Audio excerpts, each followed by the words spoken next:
Good evening and welcome to Fantastic Dimensions. This is part 2 of Ophelia Rising, the second investigation of our Hudson brand campaign.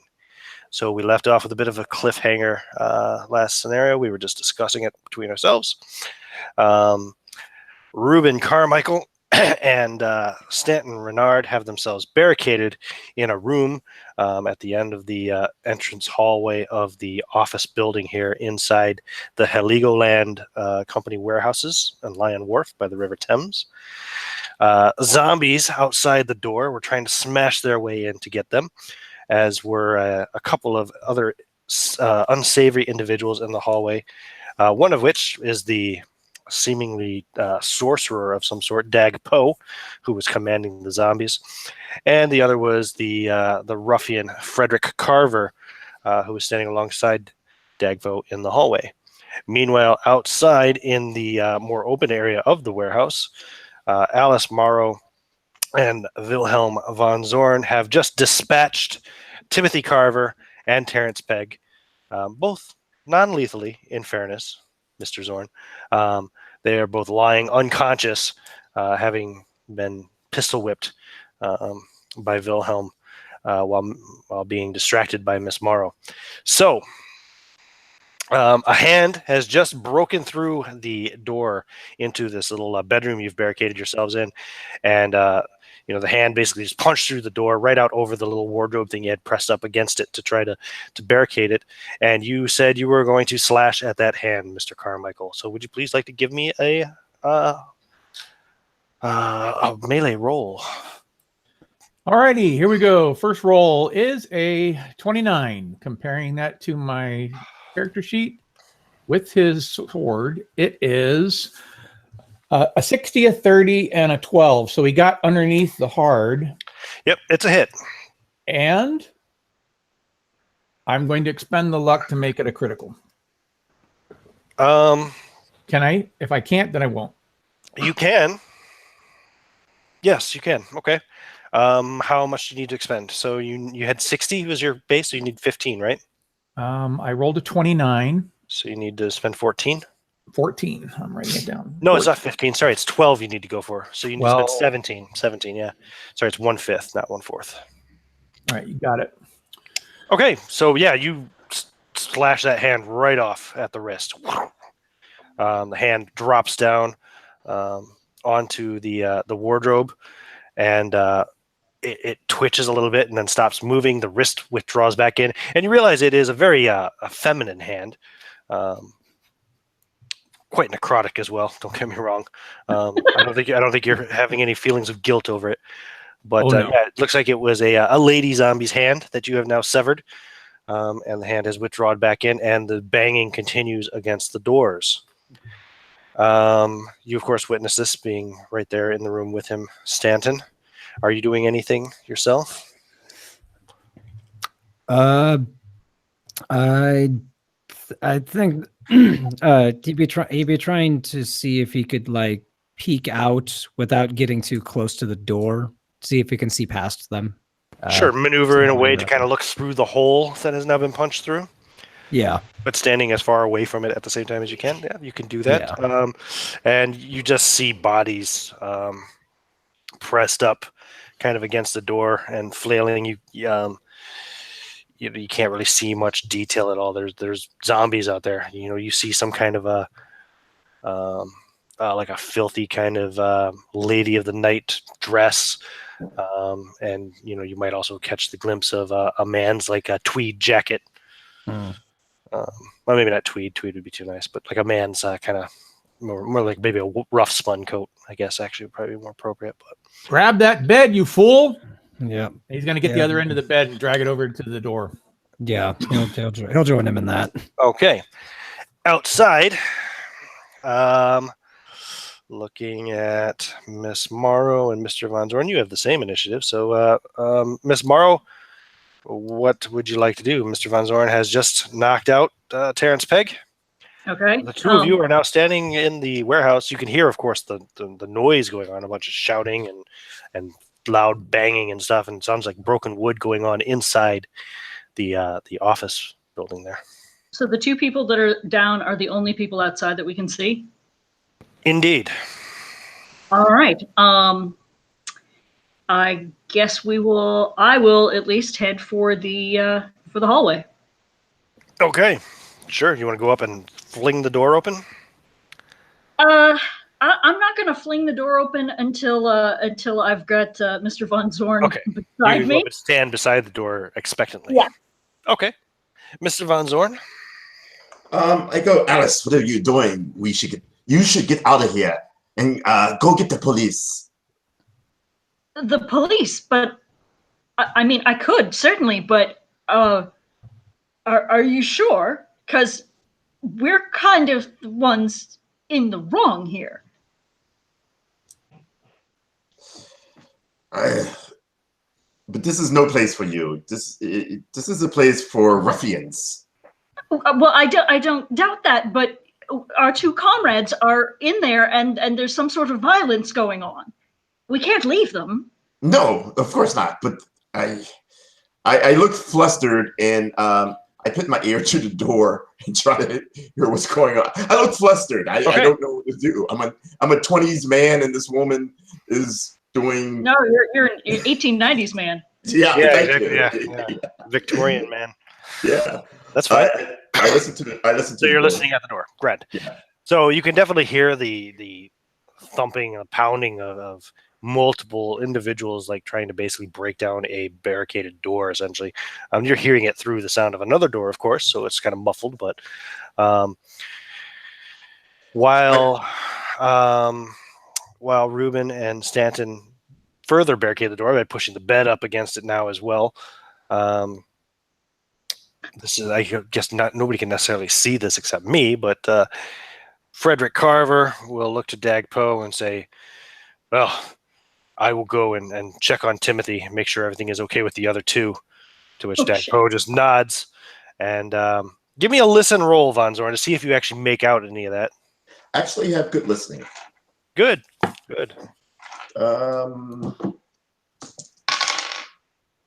I rolled a 29 and I have a 30.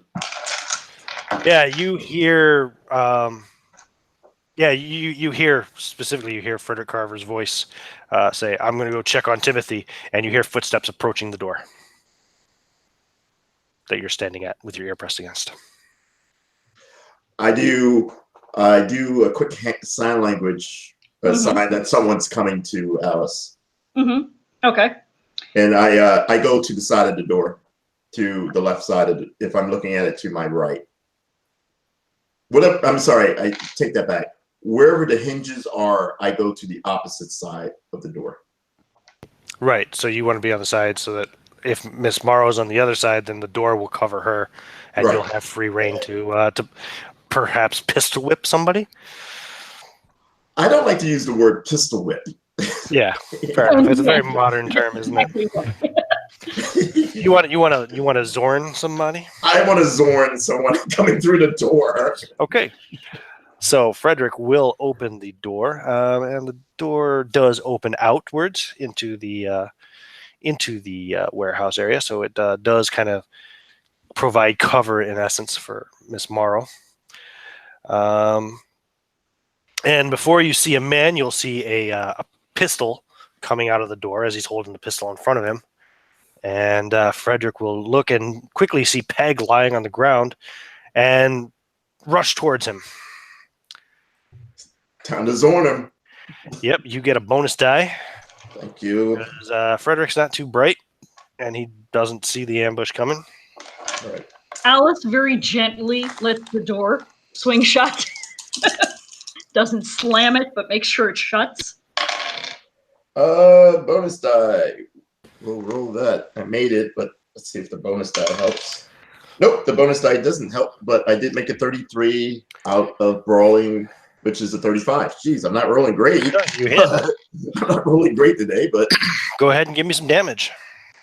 So, what was the damage for the club? It was a club, right? For the bludgeoning, yeah, it's normal unarmed is what, 1d3? Yeah. So I think it would go with the 1d4 for bludgeoning somebody with a pistol. All right, 1d4 plus strength bonus. Oh, wait a minute, though. In the last one, we gave you 1d6 plus 1. 1d6 plus damage bonus. So yeah, go with that. I don't remember why, but I do remember because I just listened to it earlier today. That you rolled a d6 plus 1 plus damage bonus. So Okay. That would be 5 points, and 5 points, and I don't want to use that much luck. 5 points, and I keep the gun on him. okay, so you bash him for 5 points of damage. Okay, very good. And he, let me see, where's his hit points? There they are. So he's just kind of grunts.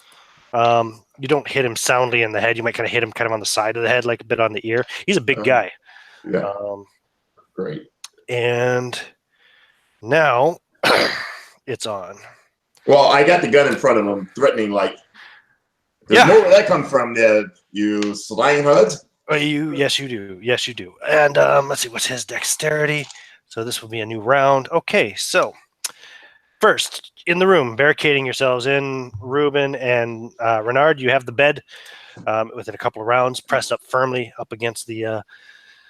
do you have the bed like standing upright, or do you have it laying down? Like for I would imagine we flip it over so that the top and the bottom of the foot lay across the dresser, make it even more difficult to get across, and then we can lay something else on top of that. Also provide you some more cover too if somebody starts shooting through the door or something.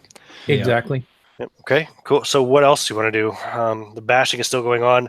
Like The the whole thing is vibrating, but they're not breaking through just yet. I say we prep the wardrobe to go on to it dresser. as well.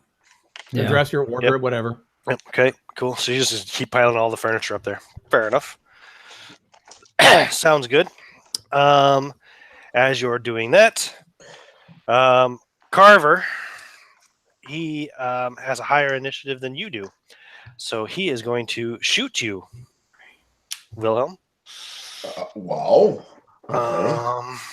Yeah, because he's crazy like that. He's like, threaten me, well, I'll threaten you. Can I dodge? I will dodge. You can dive for cover. It means you will lose your action for the turn. You'll have to roll your dodge. If you get a success, then it imposes a penalty die on his rolls, I believe. Okay, I will be doing that. Okay. He's trying to Zorn you. So roll your dodge. So you jump to duck behind like a barrel or something. Right. There's a bunch of barrels there, so yeah. Yep. And that was a wasted time. That was a wasted time for us all. You try. As you do that, he takes fire. And he misses though. Wow. So you dodge. You don't really get into the cover very well. Like you kind of overshoot, but he fires and the bullet zips out over your head. That was your action. Miss Morrow, anything you want to do? The door is still open, by the way, because he's still standing in it. Kind of just in front of it. I thought that he had already moved all the way through the door, and I had shut it. Because wasn't he crossing over to the guy that was down? He was going to, but as soon as he stepped out, Zorn whacked him. So he's basically like standing just in front of the doorway. So you can push it shut onto him, slam it into him for certain. I will do that then. Okay, you're gonna try to hit him with the door? Go for it. Let's just call that a combat maneuver. So what's your goal here with hitting him with the door? I mean, Are you trying to do damage? Or are you trying to knock him back into the... like distract him, like without putting myself in the line of fire to make him distracted enough that Von Zorn can Zorn him.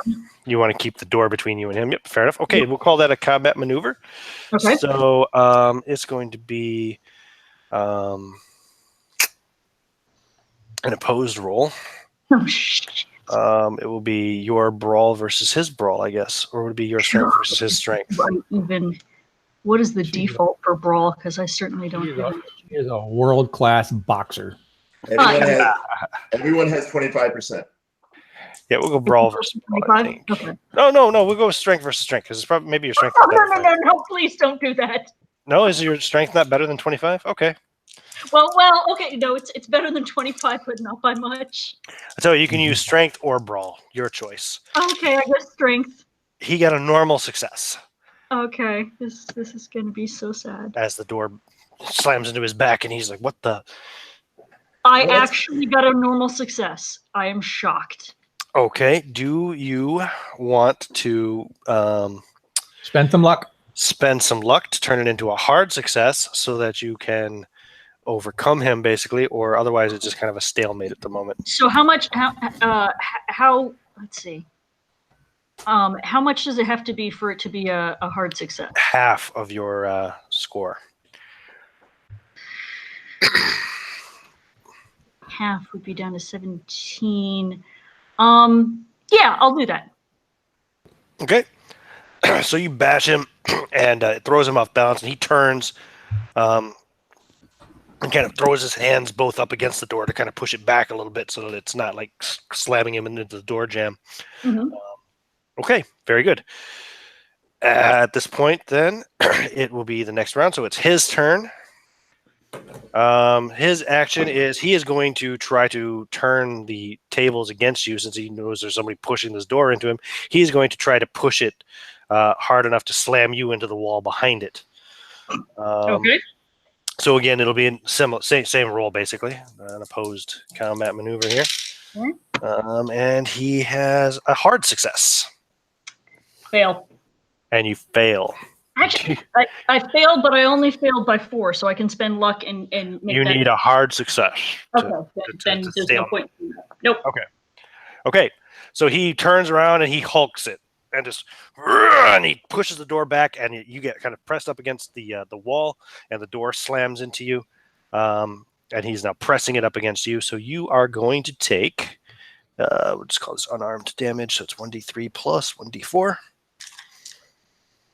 Where's my d4? There we go. He's really strong. What the hell are my hit points? Ooh, he does 6 points of damage. Wow, that hurts. Yeah. How many hit points do you have? I'm trying to. I've got a Doll's House character sheet. Do you know Yeah. where it shows up on there? Yeah, it should be at the very top. It should be at the very top to the On left. the left, yeah, underneath your characteristics. There should be a hit points thing there. There's not, but let me go back. Is there not something there? Like, you know where your sanity is, and your Yeah. hit points should be to the left of sanity. Where am You should see something that says major wound, dying, unconscious, temporary insanity. Yeah, give me 1 second. You can just tick all those boxes right now, and we'll just call it even.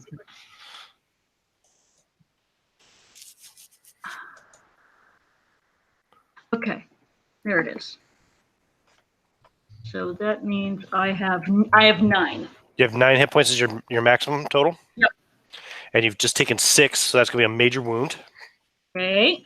So tick the major wound box. You're not unconscious, but you are severely wounded. What kind of wound do you want it to be? It's got to be something that could potentially cause, it'd be life-threatening if you were to go unconscious. Right. Probably. But I mean, that could be anything from like a broken bone to a concussion or something like that. Yeah, I'm going to just say concussion because Okay. that would make sense. Sure. So you are concussed. And you take the 6 points of damage. And then it is your turn, Zorn.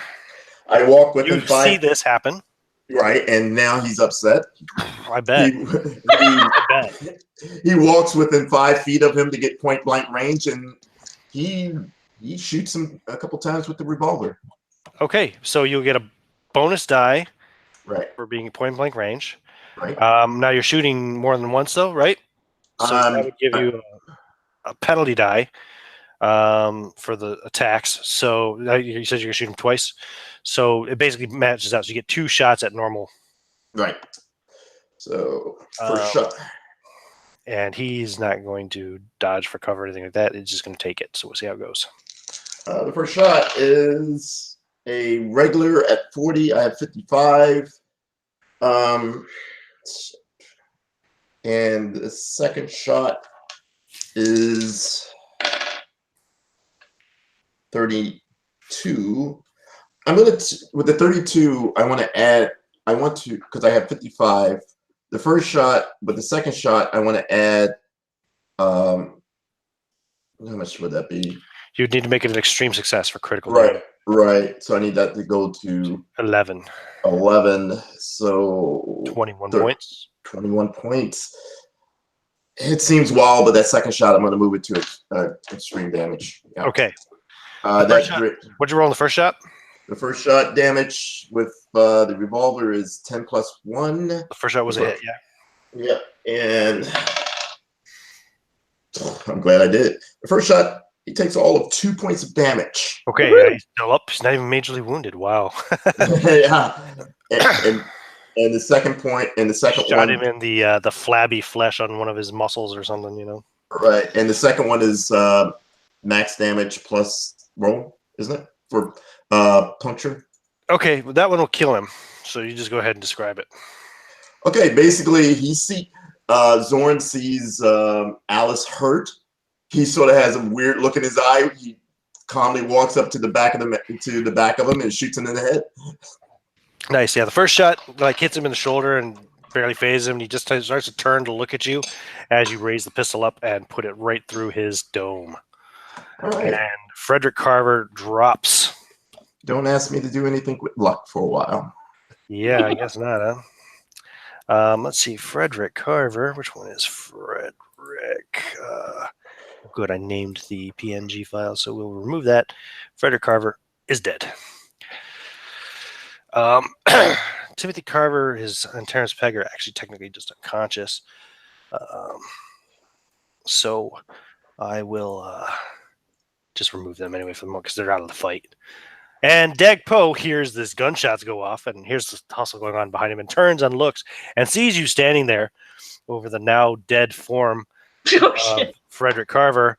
His eyes, those fishman-like eyes he's got there, go wide open, and he turns and runs down the hall to his left, which is also to our left as we look at the map, and disappears from sight, cursing in some Asian language as he does so. And the 5 zombies bashing at the door at the end of the hall stop and turn and start to move towards you. So, inside the room, Carmichael, Renard, all of a sudden you hear 2 gunshots go on outside somewhere. You're not sure who's shooting, but you hear 2 gunshots go off. And then the banging stops on the door. And then you hear the sound of the feet shuffling down the hall quickly away from the door.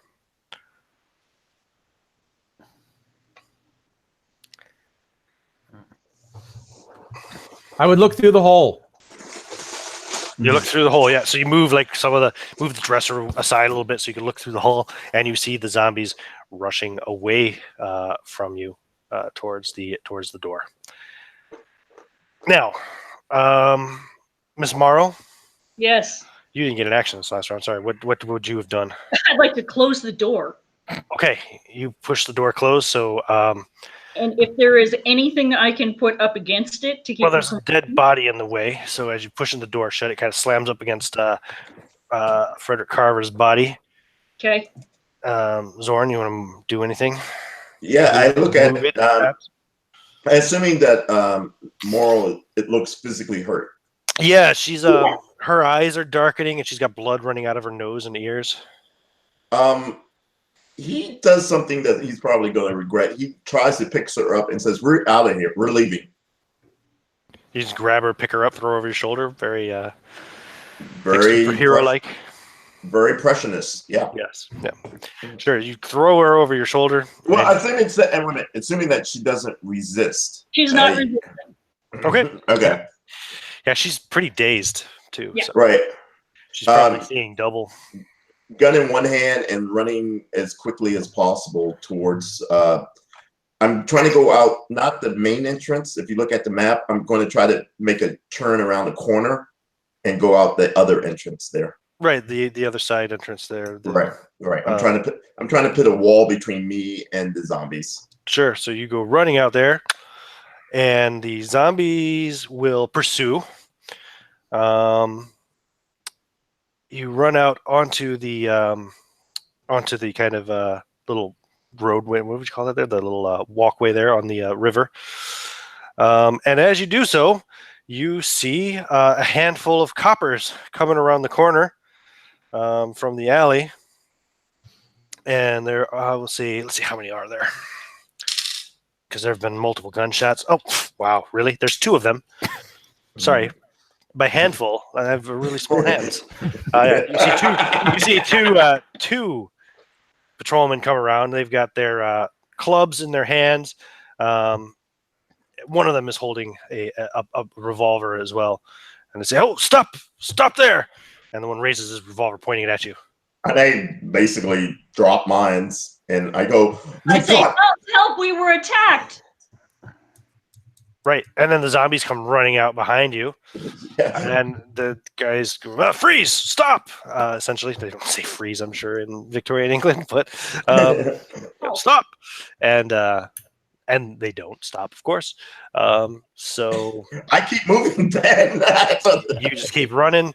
Yeah, there's zombies behind me. One of the copper with the gun fires, shoots one of the zombies, and it keeps on running towards him.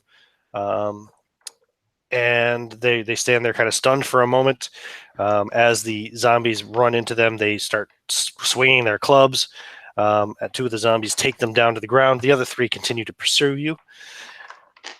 Carmichael and Renard. The zombies have We have no other way out. So without any sort of metagaming or anything like that, I'm thinking, friend, we only have this one chance, and let's move this stuff and haul butt because they're going to be back. Yeah. And he will definitely. And you hear a scream coming from the hallway. Perfect. With that sort of distraction, we can get away. Come on. Yeah. We'll start moving the crap out of the way and get out. Yep. Oh, you guys say you could move pretty quickly. You're pretty motivated. As you rush out into the hallway, running down the hallway, do you glance down the other hall?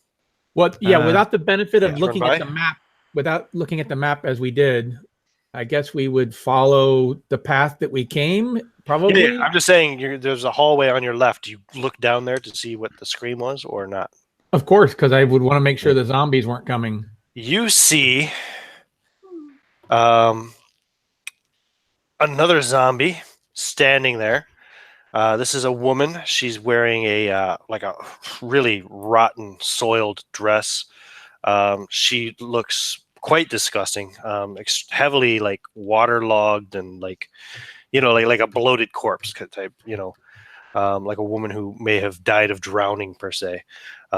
She is wearing quite the foppish dress, the old prostitute dress, but and she is kind of lumbering towards you and holding the head of Dag Po in her 2 hands as she does so, blood and gore dripping out of his torn neck. His wide eyes open in terror and looking up kind of as she holds his head and shambles forward. You also probably, if you glance, you would see there are more zombies behind her milling about in the hallway, but they don't seem to be doing much of anything. She's the only one moving forward. Well, if has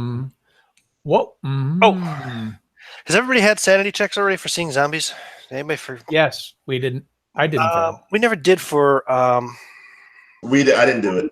I'll do it again though. If Marlo hasn't seen it, but Von Zorn, go ahead and roll a sanity check for me. Just right. I forgot about it, but yeah, you guys have already made checks. So. Oh, how much did you lose sanity when you? Let's see here. I think it's a D8. Let me see. Oh my goodness, not a where's sanity? Sanity loss. Oh, not a D8. They're zombies. They shouldn't be that bad, should they? Yeah, I think it's 1D8. Well, there were a bunch of them, and they're chasing you too. So I suppose that adds to it a bit. But you lose 1 sanity point because I suck. Yeah. So yeah, and I made mine. Renard and Carmichael, what would you like to do? Get I out. suppose as you're kind of unceremoniously slung over Von Zorn's shoulder, if you look up, you would see there are now 3 zombies pursuing you, as the other 2 are, fighting with the police on the street. For Miss Morrow, but sorry, go ahead, Carmichael. Are these slow-moving zombies? No, Are these... no. You're talking like, I think Dawn of the Dead remake zombies. Oh crap! Quick They're shamblers. not quite the 28 days later zombies where they like run super fast because they're uninhibited. But they run as fast as people. Oh, I'm pretty sure. Let me actually look at stats here. Because I think they have a speed of 8, which is a stand. Yep, they do. Normal human speed. Okay. So they're running. We want to get away. If it's up to us, we want to leave. Yeah. Okay. I want to leave. I just wanted to ask if it would have changed, and if there's anything you want to do as she's slowly shambling towards you, holding the head of Dick. She's not running. She's just moving forward. The look on her face is almost sad. Well, I've got a Chocho head. She's got a Chocho head. We're in good company. Let's go. Maybe that's what she's coming for. She wants to ask you to shrink it for her, but she doesn't. She can't find the words. Right? Yeah. I'm gonna let this one go for someone else to deal with. So you run and almost trip over the body of Frederick Carver, who is lying there with blood pouring out of his half-shattered head in front of the doorway. You can step over him quickly and head for the door. Renard, are you doing the same? Or are you doing anything different, or are you just running along with Carmichael? Or yeah. He's just gonna keep in step.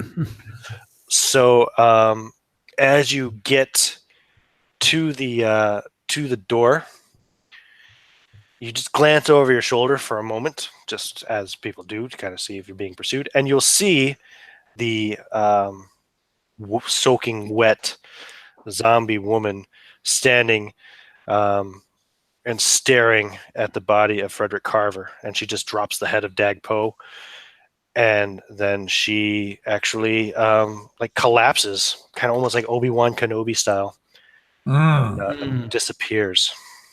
Just her soggy, rotten dress lying there. Nasty. Yeah. Keep running.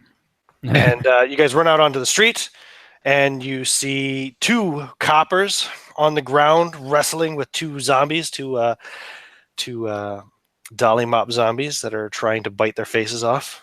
Oh, well, we must assist. I must assist. I'll assist as well. Okay, so you run up to give them a hand. I would say between the 2 able-bodied policemen and the 2 of you, within a few rounds, you'll be able to kind of wrestle them off of them, and they can just bash their heads in with their clubs until they stop moving. Essentially, is what it takes. And the policeman will thank you profusely for saving them and say, "What's going on? What's going on in there?" And they point at the warehouse. We were checking out warehouses, and then this nightmare happened. I have no idea what's going on. We need backup. We need more men. So they start blowing whistles and stuff, and trying to signal for more men to come and help them. In the meantime, Mr. Von Zorn, you are carrying Mrs. Morrow. What do I see ahead of me? It's just like dock, street, river. Okay. Is there a boat? Small raft? Definitely a boat. As he is looking around for a boat, Alice is gonna kind of like elbow him and say, "Those 2 men that you knocked out back there, they're going to wake up." Madam, there's only one problem I can deal with at a time. Right now, staying alive seems to be the most... Well, then don't worry about me. Yeah, give me a Constitution roll there. I want to see if these things are catching up with you or if you're getting away. Well, I'm actually going to aim towards a flat bottom boat or something like that. So yeah, okay. Constitution, actually, I made a hard success. Okay, yeah, you're actually getting away. You've gained a little bit of ground on them. You're making good speed, even carrying Miss Morrow. who fortunately is not as big a fan of cake as you are. Well done, sir. Well done.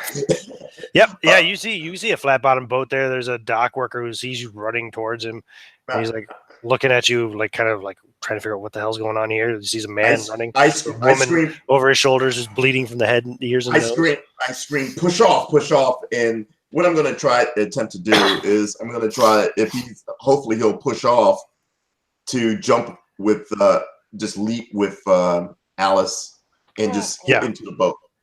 So, are you trying to be persuasive or are you trying to be intimidating to get him to push off? Let's see what I'm better at. I think persuasive. Yeah, persuasion, definitely. Roll it for me, please. This will determine whether he's actually pushing off or he's just standing there dumbly looking at you, trying to figure out what the hell's going on. 26 out of 40.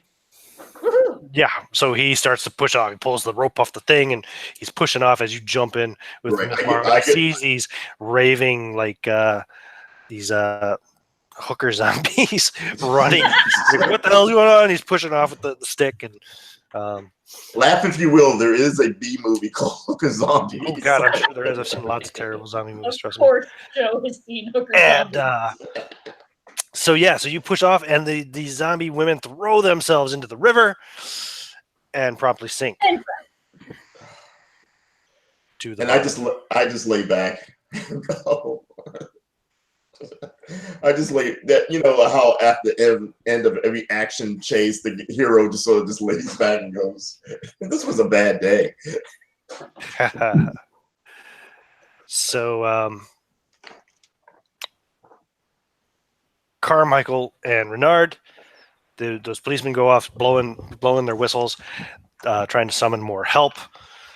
Where do you guys go? You don't see any sign of Miss Morrow or Mr. Von Zorn at the moment because they ran off quite quickly and had several round head start on you. And they also more than several rounds because they didn't stop to help the policemen either. What would you like to do now? You're standing there in the street. More cops will be coming shortly. We had a delay between games. Correct me. Were we coordinated with our investigation of the building, or did we come as one group and they came as another group? We did not communicate it. We did not communicate. No, wait. We had no idea they were there, right? No, that's not true. Yeah, no, there was no coordination because you guys were going while they were having the meeting with Terrence Carver. That's when you guys were supposed to sneak in and break into the offices and try to see what you could find. We split up before we actually entered the building. Correct. Okay, well, I'm going to dismiss Renard because he is an unsavory type as far as police are concerned. Oh, dismiss as in say, well, get the hell out of here, Renard, or what do you mean? Yeah, make a run for it, my friend. Get back to the house. Let them know that I'm staying behind.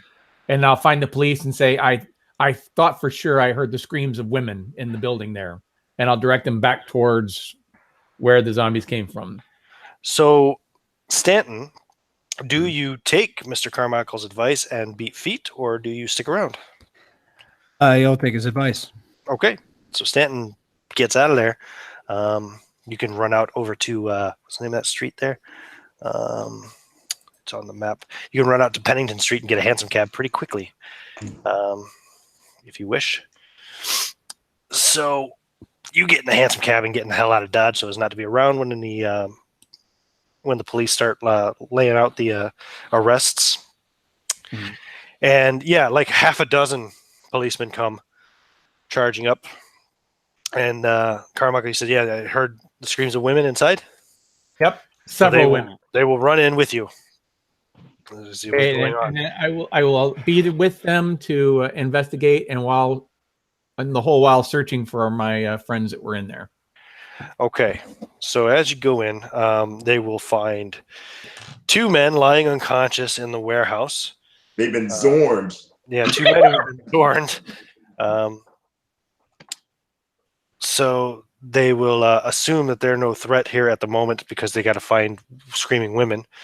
So they'll split up into two groups. Three of them will go towards the residence. Three of them will go towards the office. The three going towards the office, of course, find Frederick Carver's body lying there in the doorway with, his head like blown in half. and they will go into the building. And you will. Are you going with them, or are you trailing behind them, or what are you doing?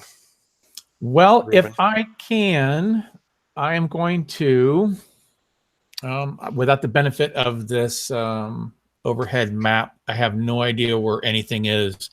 So I'm going to trail along with them as best I can and sight the rooms. And if I'm looking for an official office, So when they come around the corner, get to that little T junction, they will see how many? 1 second.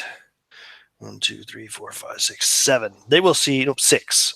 They will see 6 zombies milling about in the hallway there, kind of mindlessly now because they have no real direction. What roll? What roll? Yeah, and they will shout for them. They will not respond. They will quickly realize something ain't right here, as like, they look to be quite dead, and they're just walking around aimlessly. And so a hail of bullets will ring out. And these 3 bobbies will start just gunning down these zombies to the point to where the other 3 bobbies will then come running over to provide backup, and they will just proceed to kill all of the zombies quickly. So he's looking for an office if he can, but he's going to not make it. I'm going to check for women. I'm going to check for the women, and he's going to go from office to office looking for an actual. Which way you go? Well, at the T, I'm again can't benefit from the map. I'm just going to go with the closest room and go from room to room to room, looking for an office that has books, something that he could snag, journals or anything like that. Proof of their evil enterprises. Let me just take a look here and see if there is anything of any real interest in here. The office block.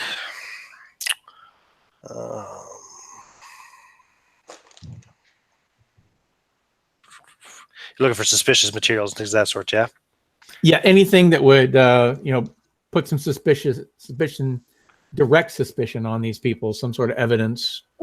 Right, and while you're doing that, the policemen will start to kind of drag the bodies out of these zombies that they have murdered, and you'll hear some hubbub going on in the warehouse. They'll say, "Hey, where did they go? Oh, they must have heard the gunshots and run off." They could be chained in the cellar. No, not the women. We're looking. Those 2 men that were lying here earlier. Did you see them? Oh no! What roll? Oh no! See, that's what it really means to be Zorned. You think something's done and it's not. In the We have been Zorned twice. Right near the main entrance, you will find signs that this is the room where Dag Po would have slept. Oh, they would have found Dag Po's head and his headless body in that hallway where the zombies were as well. But sorry, rest in peace, Dag Po, you son of a bitch. So yeah, he stays in that room right next to the main entrance door there to the office block. Basically find a couple of blankets, some clothing, some kind of unsavory components, perhaps for spells or something, but nothing. No spell book or anything like that. Oh, hold on. Scroll. Amongst folded up blankets, you find a small book. First, it looks like it might be a Bible or some other religious text, but it is actually filled with handwritten notes. It is written in Tibetan. Do you speak Tibetan? No, he's got Chocho. That's it. Okay. Well, you can write down that you have Tibetan journal of Dag Po. Yeah, he's got Chinese, Latin, Egyptian, and Chocho. Okay. Well, it's something maybe for later to have translated. Very good. The guard room you will find is actually the room where you had barricaded yourself. Mm-hmm. So, there's like a few personal items. You find a letter from Lucy to Terrence Pegg, and you can tell from reading the letter that Lucy is his daughter. His only child comes from a failed marriage. You'll find his Bible, which is quite well worn and used. Let's see here. In the meat room where you first encountered one of the first group of zombies, basically the very first room that you and Renard walked into when you came into this block. It's filled with blocks of ice so as to forestall the decomposition of their workforce, basically. Anything else of interest in here? No, in the other meat room, which you can see on the map, is in the northwest corner or something. Essentially, you'll see, more of the same, more blocks of ice, and there's one good-sized box here that's looks like it's just been recently kind of ripped open, and there's a bunch of earth inside of it, sogging wet, basically mud, muddy earth. And you find like a bit of fabric that matches the fabric that was on the dress of the woman who you saw carrying Dagpo's head earlier, who just disappeared as she stood over Frederick Carver's body. Couple of large wooden boxes, like with more earth inside of them. Only that one was soaking wet. Must have been recently recovered, you figure, from the river or something, because as you recall,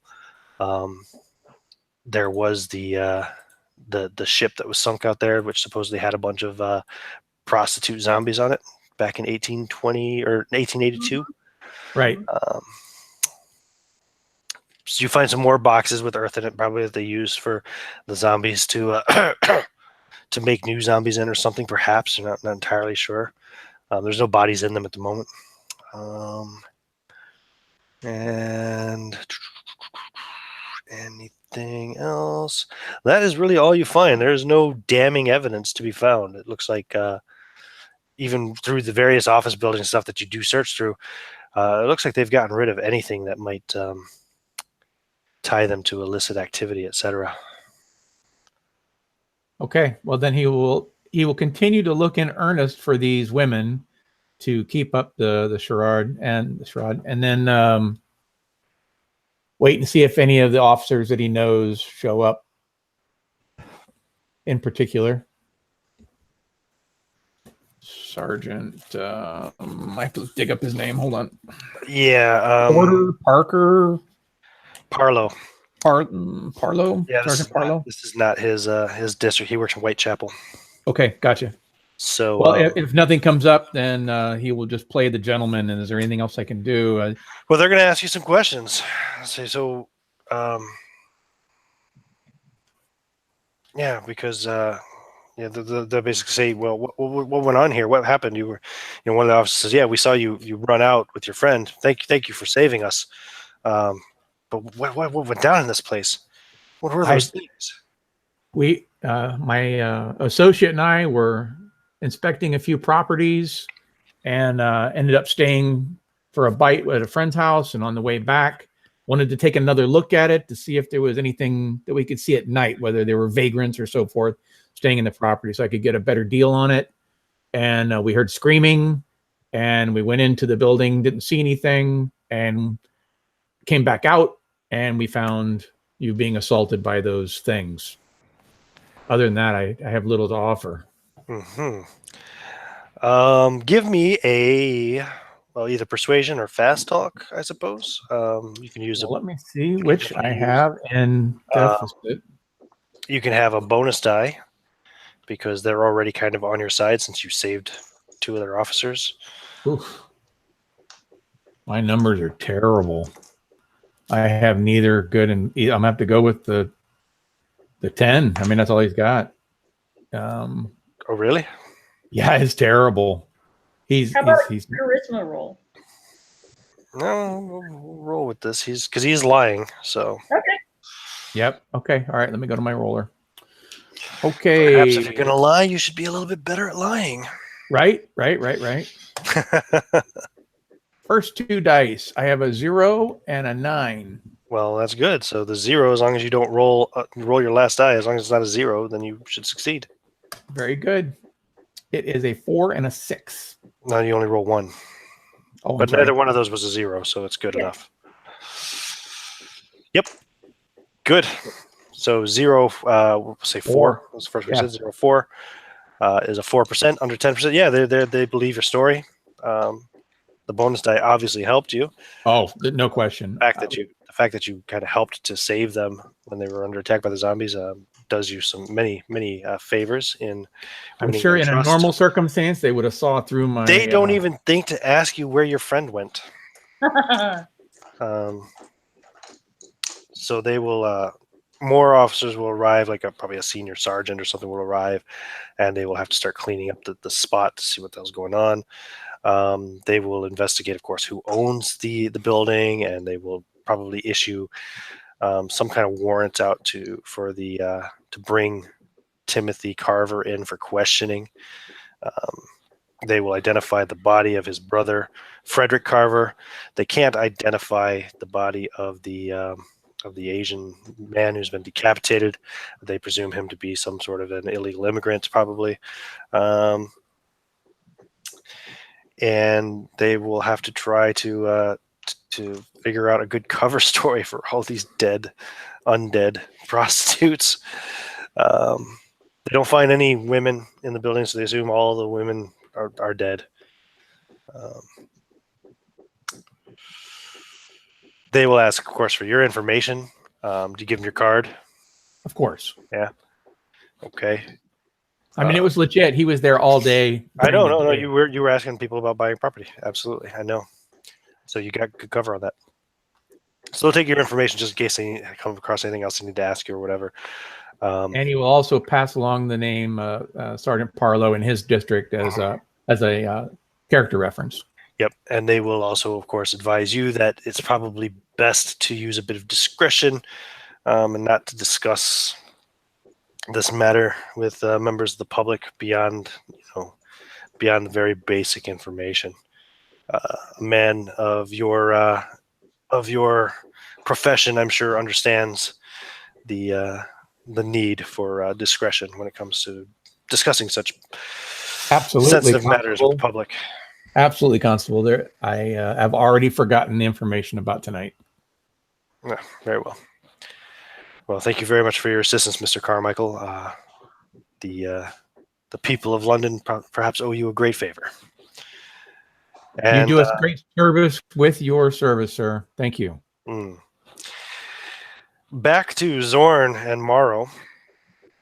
So the terrified boatman is just like, what the hell was going on with those? Did you see? They just jumped right into the water.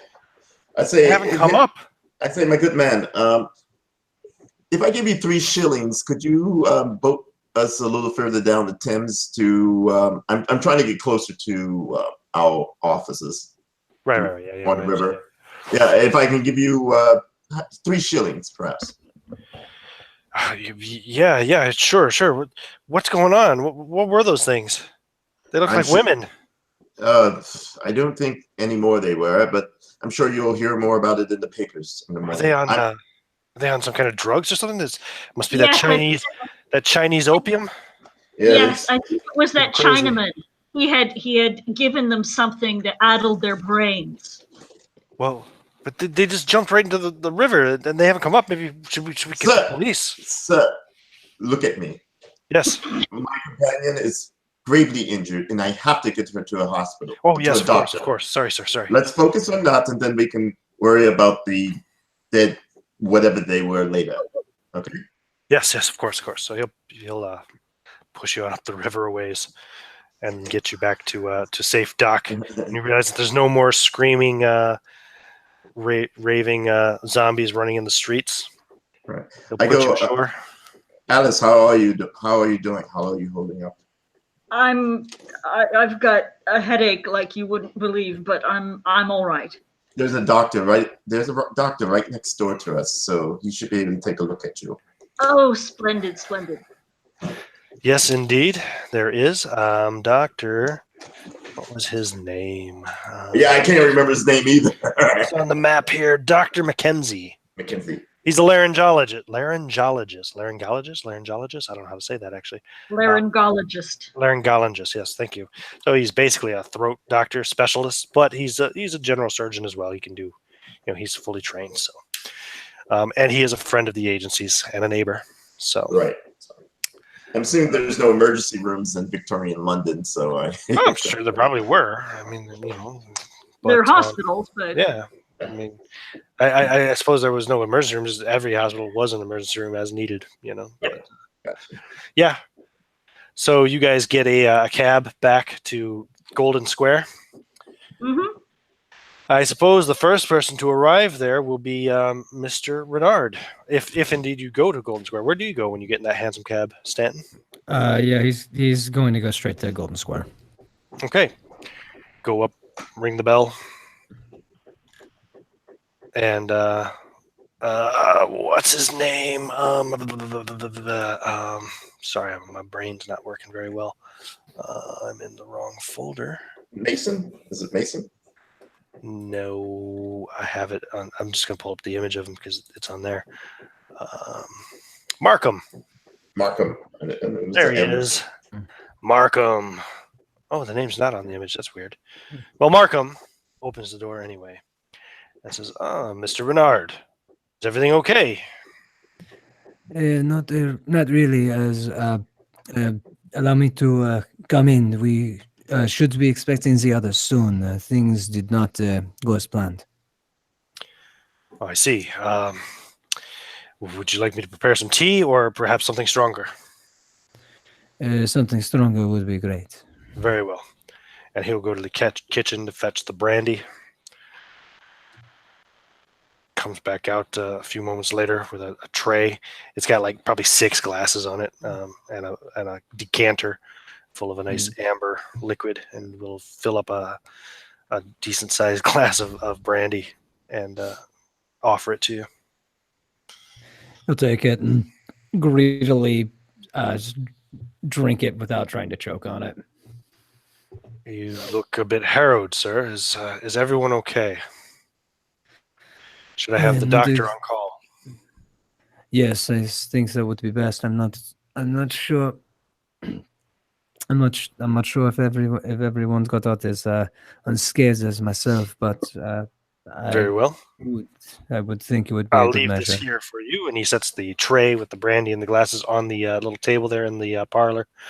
And he goes, steps over and grabs his coat off the coat rack, puts it on, and steps out into the chill winter air to go get Dr. Mackenzie. As he does so, you see it has just begun to snow lightly. And then he'll return a couple minutes later and say, well, Dr. Mackenzie will be right over as soon as he finishes with his current patient. I suppose there is nothing more than we can do at the moment other than to wait. Should I prepare some lunch? Were you able to get lunch while you were out? The ever dutiful butler asks. Maybe some finger sandwiches or something like that. Finger sandwiches, yes. I can prepare some sandwiches. So he goes back into the kitchen, leaving you with the brandy. Let's see. So you ran out, boom, you got in the cab, got out of there. So I think Miss Morrow and Mrs. Morrow, Mrs. Morrow and Wilhelm will arrive probably about 20 minutes after you were there. So probably just another 10 minutes after Markham goes into the kitchen to make the sandwiches. They will arrive. Of course, Wilhelm has a key. He doesn't need to ring the bell. So when you two arrive, you will see Renard. Renard, where are you? Are you sitting on the sofa in the parlor there? What are you doing? Yeah. Yes, he'll be sitting on the sofa in the parlor. Okay. Markham, get Dr. Mackenzie quickly.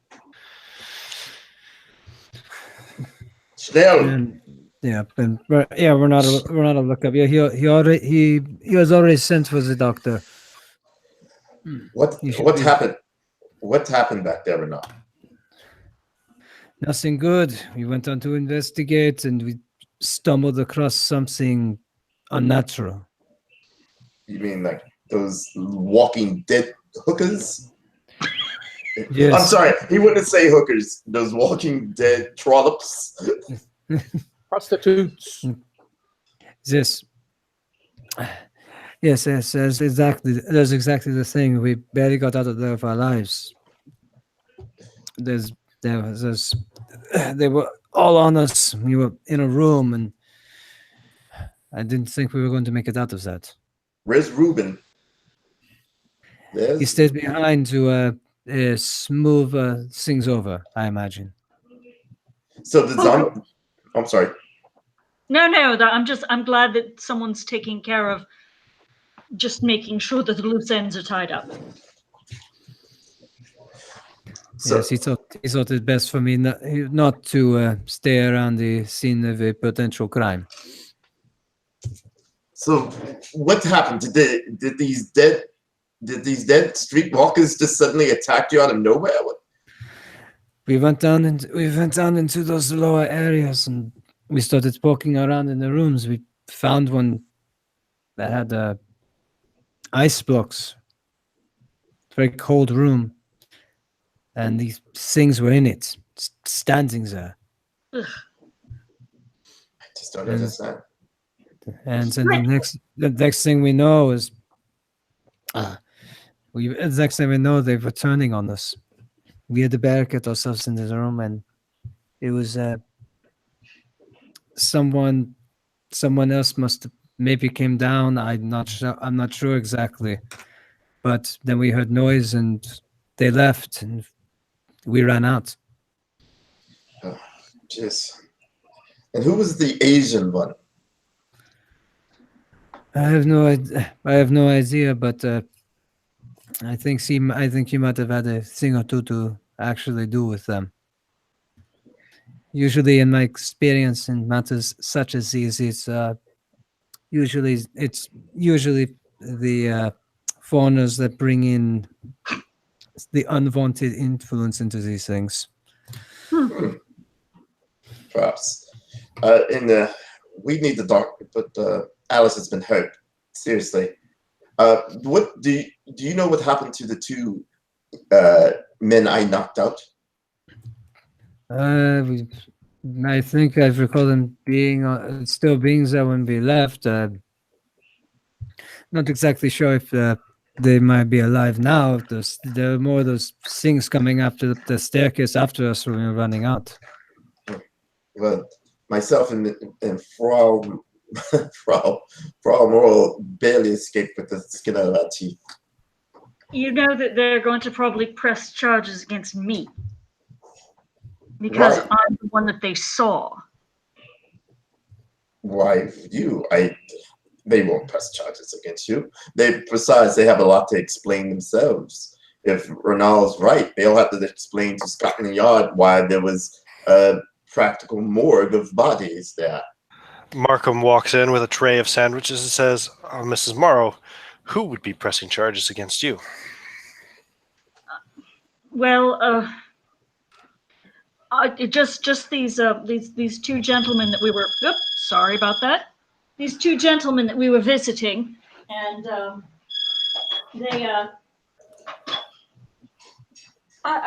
we got into a bit of an altercation with them, and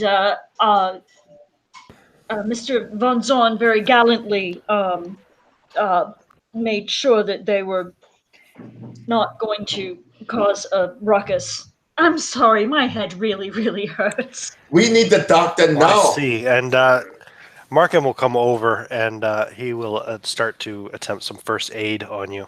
Yay! I'm actually going to go over to the door where Dr. McKenzie is in his hospital, and I'm going to get him.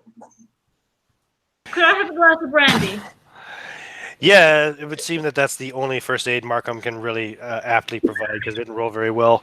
Yeah, I'm afraid I can't help you, but here, drink this. It'll make you feel better, hopefully. Excellent. The doctor will surely be here momentarily. And as you open the door, you see Dr. McKenzie there just about to press the bell. And he goes, Mr. Von Zorn, Markham told me to come as soon as I could. Is everything all right? No, Frau Morrow has taken a severe injury to the head. Frau Morrow, oh, well, please. And he walks in, and he will attend to her, being a professional doctor and all. So you'll get a hit point back from from the first aid. Mm-hmm. Let's see. There's not really that much that you can do with a concussion, is there, treatment-wise? No, but it'll probably, get better on its own over the next couple days. Yeah, and he would probably he could at least try to get you some kind of medicine for the pain, etc. Right. Which he will work on doing, and he will go himself to the nearest chemist to collect, leaving you there to rest on the sofa. He tells you to kind of lay down and rest yourself. Don't do anything to strain yourself, and but please do not go to sleep either. Not for several hours. Marcus, ensure that all the windows and doors are secured. Markham. I'm sorry, Markham. Ensure Markham. that, yes, and check the garden. Well, I can assure you that the house is fully secure, sir. It's always secure. Are you expecting trouble then? I'm always expecting trouble. Markham walks over to the gun cabinet and grabs one of the shotguns out of it, loads it up, stands there holding it.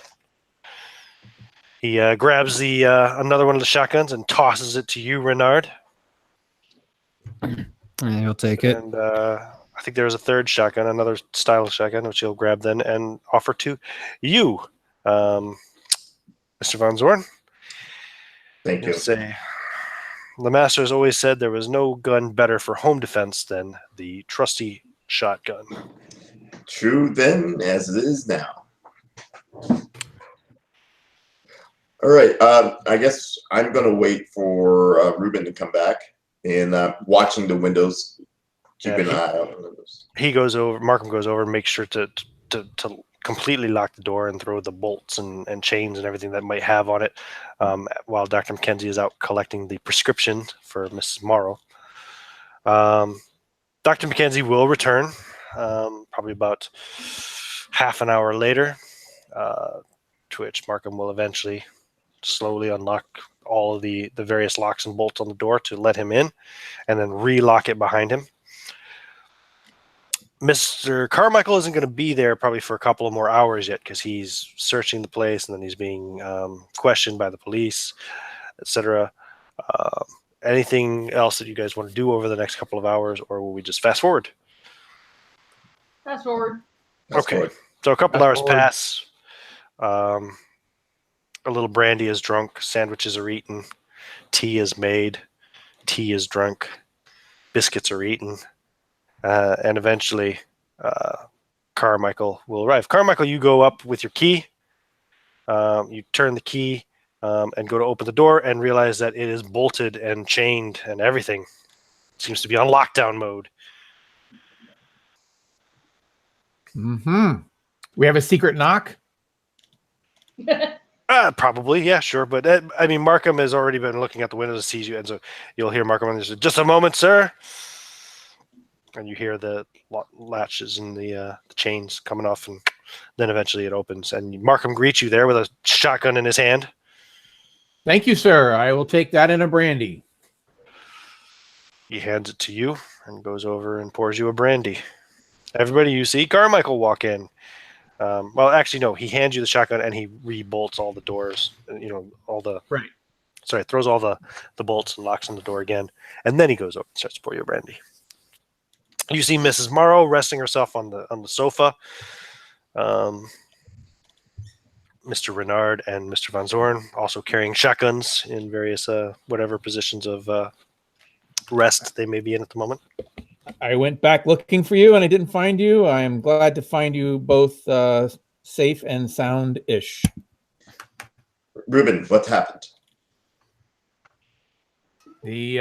All the zombies have been accounted for. I could find no particular key evidence.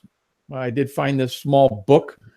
It is in a writing that I don't know and I do not recognize, but we will follow up on it. Unfortunately, as an evidence-gathering expedition, we failed. But at least these horrible individuals have been rooted out. What happened to the two that was knocked out? They have disappeared. Either they got up or they were taken away while we were inspecting the property. And no one knows where they are. What about the Asian gentleman? He is headless. Oh my. Was?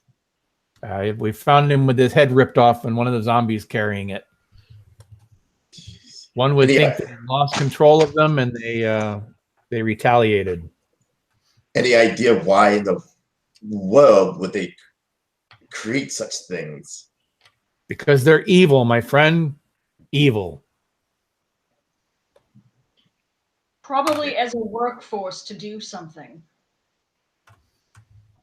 To do Build what? Surely they could have just employed some lower life types. There's hundreds of them available. Yes, there's Yeah. no. It must be something more. Yes, there's no lack of strong bots in London. Certainly, but if they were trying to do something they didn't want anyone to know about, these things. A little bit of coinage will take care of that, my lady. Oh well. I go back to the fireplace and I go, so what is our next move?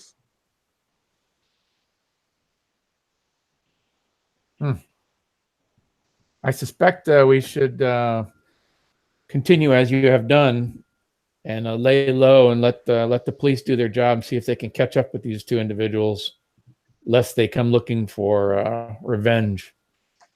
That's why I had the house on lockdown. Alice, when you're feeling better, do you want to take a look at the book that we got? Certainly, yes, of course. Perhaps Alice can decipher it. The Tibetan? Yeah, she doesn't have the. Yeah. But there's a fair chance she could tell which language it was. Yeah, you'd be able to probably figure it out eventually. And it would take some time to do all the deciphering since none of you are familiar with the language, fluent in the language or anything. But But Stanton thinks he might know a guy. Stanton probably does know a guy. Let me think here. What would be an appropriate skill roll, or would we just go with luck? Anything come to mind for you, Stanton? I think luck's appropriate. Yeah, roll your luck. Okay. Okay, yeah, I got a 24 out of 75. So Yeah, you do know a guy. You definitely know a guy who is a bit of an aficionado of Eastern Asian languages. Mhm. And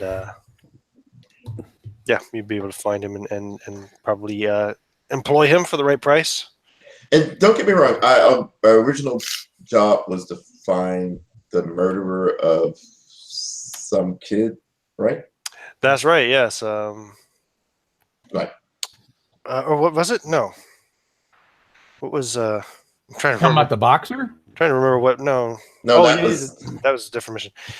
Technically, this was more of like, if I recall correctly, this was your own kind of. Yeah, this is all you, Zorn. this is all Because you wanted to Zorn. look into the Heligoland Company because you'd seen boxes with their name on it, the company name on it, in the basement of that place where Bill was, and where you found This the is body of all a Zorn activity where here. you found the body of Ulysses Brand, and yeah. Oh, So yeah. you weren't actually hired to do this. This is something that you guys. Well, if you guys haven't figured it out, my character is a little bit of maverick kind of. Let's go that way, Don Quixote. Oh, no. Let's go this way. We did pick up on that. In fairness to you, Wilhelm, you definitely did uncover some really dastardly goings on and seem to have disrupted There you go. it. So, There you go. It definitely was not all for naught. But we still didn't find out anything about the. But you get paid. Nobody's paying you to do this. Yeah, we got to talk about finances for Hudson and Brand. we're batting 0-2 right now.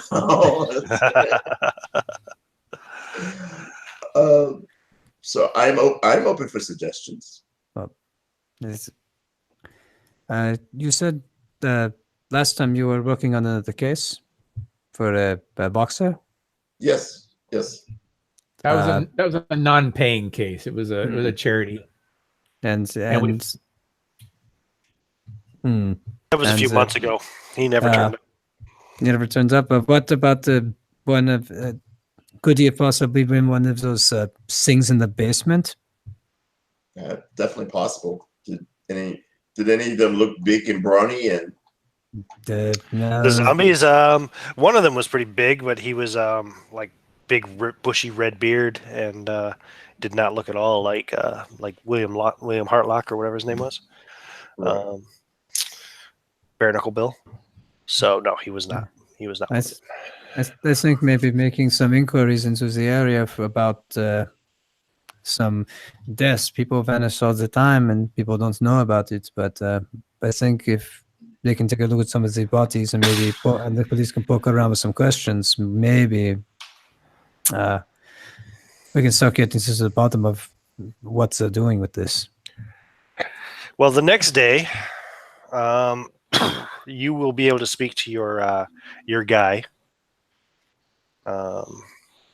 your language guy, Renard, and he would tell you, just looking at the looking. Is this a language guy that we could bring to the house, or has he got to? That's up to got to go out and about. It's his contact. Yeah, no. Yeah, but he's not the kind of guy you just send a message to him and he just shows up. He's the guy you have to go out and find. Yeah, and if he's going to show up to some place that isn't a familiar place to him, you're going to be paying him pretty well to show up there. Yeah. In fairness, this guy probably wouldn't be too keen on coming to an inquiry agent's office, for example. How about a bookstore across the street? Oh, maybe. Yeah, that would be better. But in the back, to meet over at the bookshop if you like. I mean, it is a book after all. It's up to you, Renard. Do you want to bring the book with you and talk to him, or do you want to try to convince him to come to the bookstore too? We'll convince him to come to the bookstore. We'll say we'll make it worth his while. Sure, no problem. So he will come, and he'll have a look at this journal. Sorry, pardon me. I'm just kind of dying over here. Trying very hard not to cough or sneeze while my microphone is on. So he will flip through it and say, this seems to be a personal journal. Most of this here is just an account of a man by the name of Dag Po talking about his journey to London from Tibet. Talks about the strange customs that he's encountered in the West. This is interesting here. This bit he's talking about some bizarre day-to-day rituals and talking about Shub-Niggurath. That doesn't even What is that in make English? sense. Well, that's the best way I could phonetically translate it for you. Refers to it as the black goat of the woods.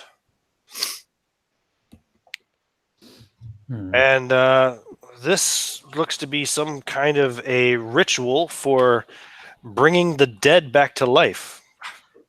Renard, dun, dun, dun, dun. This is really something interesting you got here. I'm not into this kind of fiction myself, but they would say, as you know, monsieur, you know, this is my milieu.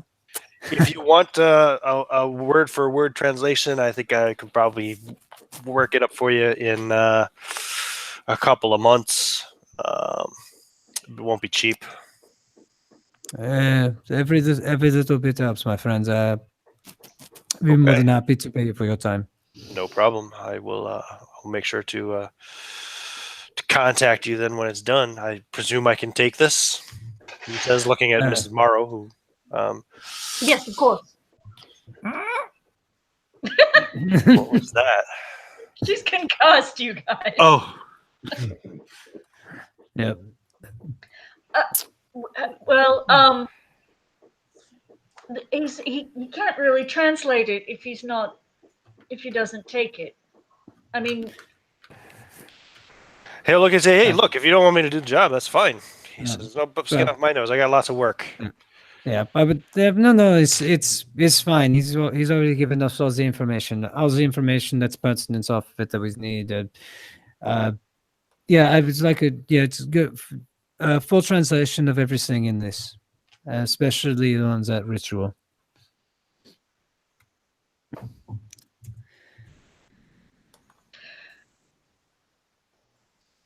this book is not it's on hold for a client of mine. It's not actually owned by me. So if I can have your contact details, I will make sure that the owner is still interested in having it translated, and we will um, send a courier to you with a copy of the book if indeed they do want it translated. Does that sound reasonable? Contact details. He looks at you, Renard. He says, "Where did you find this, broad?" He's like, "Look, if you want to contact me, you talk to Stanton. He can find me." Very well. Yes, that sounds splendid. Right. Well, I'm a busy man. I got things to do. Good day. He turns and he walks out. I believe the book should be placed into the vault. I believe I believe in the future You we don't should want try to to, translate we should try to make copies of these things. I can't respond till you come back. I'm not there. Yeah. You're not there. Yeah. No, I didn't spout up earlier, so I assumed they went. Imagine if like a dozen people showed up, the guy would freak out. Fair so. enough. Okay, no problem. Yeah. Wasn't it you that made the weird cat sound earlier? It is. Okay, I thought so. As they were giving away this priceless artifact just to some random schlub. They're like, "Oh yeah, He's this an has underworld no contact. value whatsoever. I'm gonna let you take it." He's not some unknown schlub. He is a scoundrel, a villain, a criminal. Yep, somebody that would take it and sell it to the highest bidder, He's a He's trusted and we would business never hear from him associate. again. Quite possibly. But fair enough. I think the book should go into the vault. It's obviously of some occult. So are you guys going to come over, or am I going to go over there? Oh, he would have been watching. So when the guy leaves, he'll immediately go over there. Okay, that's fair. Okay. Okay, so we know that. So we know the Asian one, the Tibetan, was the one who made these undead abominations. So we knew he was evil already because he was a Chocho sorcerer. he was a what? A what? What did you say? An evil individual. No, you said something else. Cho. The Chocho, they are a renowned evil sect, a cult. I happened to come across some of their materials before and have a rudimentary understanding of their language, and I caught a few words that he was saying when he was giving commands to those foul things. Where did these Chocho come from? Mountains of Tibet. Well, that would make sense. They are cannibals. Oh, good heavens! Oh, and the plot thickens. So, do you think the other two will try to come after us?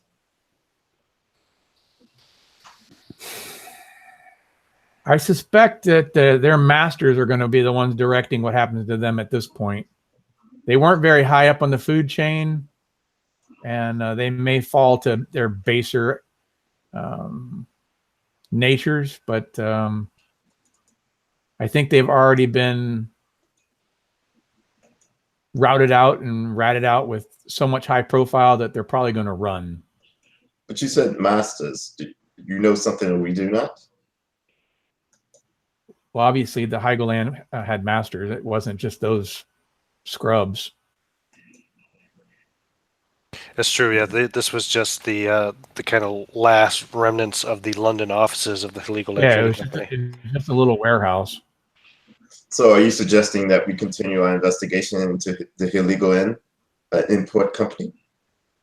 If you want to do Well, that, that- it's that- going to require a trip to the mainland. You're not going to find more of them in London. Unless you go to Germany, this is it. Or Well, Holland, or perhaps Right. Well, surely it's worth looking into. But as far as our local investment, I think that's the end of it. It's a big company. well, as they say, the best way to kill a snake is by chopping its head off. Right? And the easiest way to get bitten by a snake is to go wandering through high grass. Oh, sure. Oh man, I think I would say the game would be afoot. If we don't get them, they know us. They know us by now. Alice, you've recovered about 4 more hit points by this day, the day after. From the treatments that the doctor gave you, the medicines you've been taking, so you're feeling much better. I think that means you only have 1 more hit point missing. So by the next day, you'll be back to. Hooray! She's still has a headache from listening to these guys, but That evening, you will get a visitor at 33 Golden Square. Markham will announce Sergeant Barlow. Barlow will come in. Whoever happens to be there, you guys can all sit in the parlor. Markham will get tea.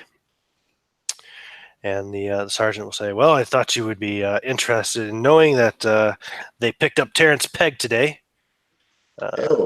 Picked him up at his residence in Limehouse. They found him there at the apartment building where he lives. And?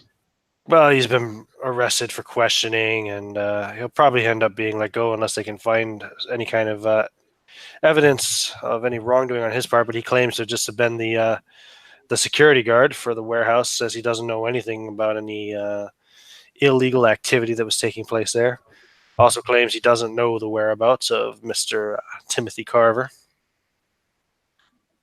Also says he has no idea who shot Mr. Frederick Carver as well. Any chance? Basically, he's pleading ignorance. Any chance for us to have a chance to talk to him? Well, not while he's in police custody, no. Oh. Shame. Okay. What did you find at the warehouse? Well, the word on the street is it was quite a grisly scene. We believe that the Carver brothers were involved in some kind of a sick, fetishistic prostitution ring. Also said that there were grisly murders performed there, and the whisper amongst the force is that they may have been practicing some kind of black magic. Really? Will the investigation continue into the Heligoland company? Well, there will continue to be a warrant out for the arrest of Timothy Carver, of course. They'd be very interested in talking to him. The warehouse has been closed down and confiscated by the Crown. It will be probably repurposed for some kind of purposes to serve the kingdom. Was there any? Did you find out the victims? Did you find out who they chose as victims and why, or anything about that?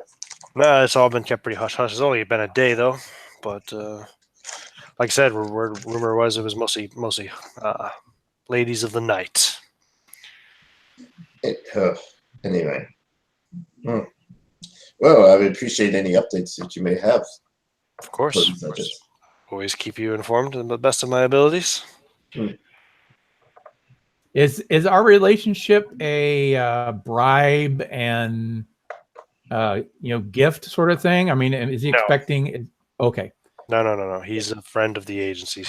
He's done a lot of. You remember for the case files, he's done a lot of stuff with Hudson Right. and No, Brand. They've I helped didn't him know in if the it was past. expected to be No. tipped. Nope. Okay. Well, in No, that case, he's not a dirty cop at all.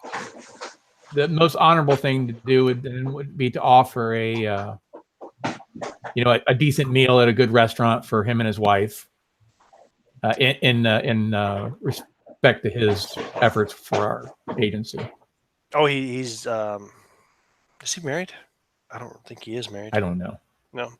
Well, then a well, night out with the boys then. Yeah, he'd be happy Cigars to and take cognac. you up on a nice dinner, perhaps here at the in the offices. He'd be happy to take you up on some cigars Absolutely. and cognac.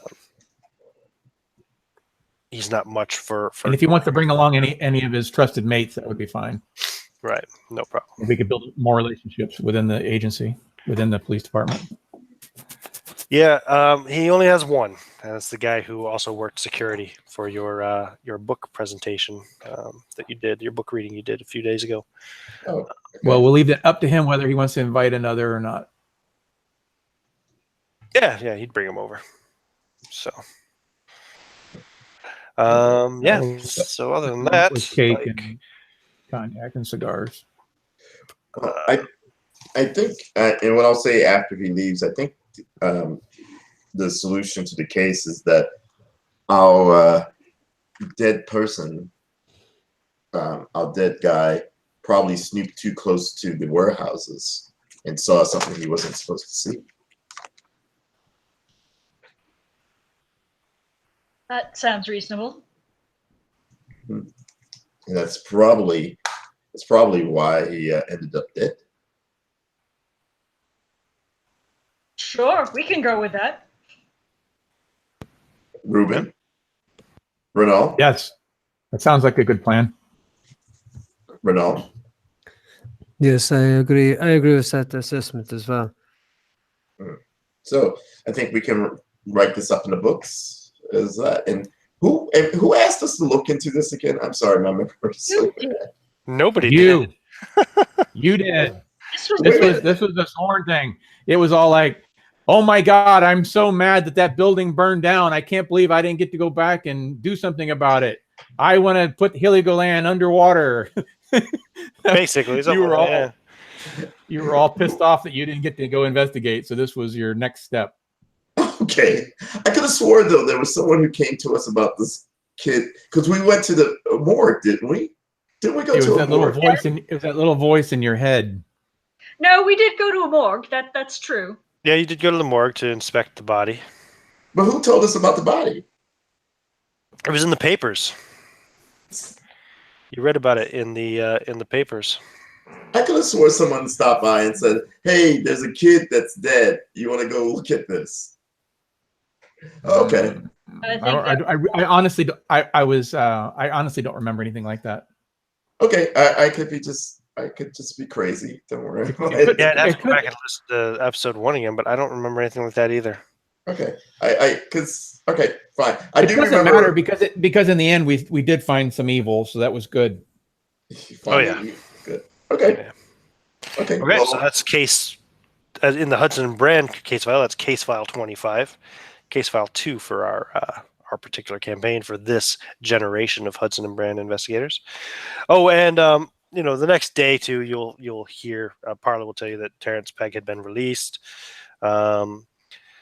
Ultimately without charge, but that he was still under suspicion that the police would probably be keeping an eye on him for a while, just to make sure he doesn't, see if he leads them to Timothy Carver, etc.